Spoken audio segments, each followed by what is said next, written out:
তখন যখন সত্যবতীর ঘরে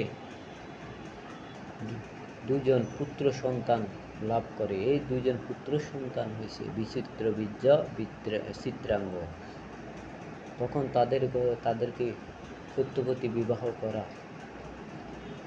অম্বিকা অম্বালিকা, সে তার ঘরে যখন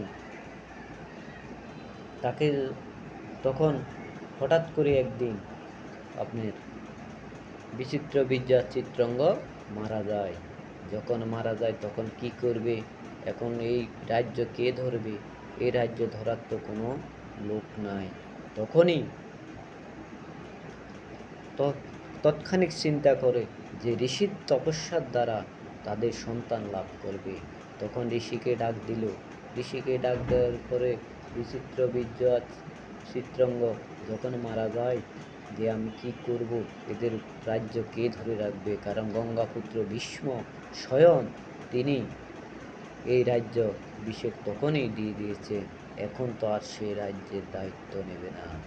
তখন এই ঋষিকে ডাক দেওয়ার পরে তখন সেই ঋষির তপস্যার দ্বারা দুই পুত্রবধূ দুইজনের ঘরে দুইটা সন্তান হয়। সেই ঘরের সন্তান হচ্ছে ধৃতরাষ্ট্র আর পাণ্ডু। আর দাসীর ঘরে হয় বিদুর। এই বিদুর হয় অনেক জ্ঞানী গুণী। তখন সেই পাণ্ডুর ঘরে ওই 5টা সন্তান, সে সন্তানগুলোর নাম তো আপনারা অনেকে জানেন।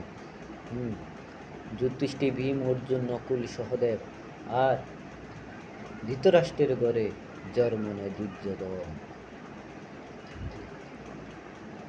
এই দুর্যোধনের আর গঙ্গাপুত্র ভীষ্ম অনেক কথা তাদের শুনতে হয়।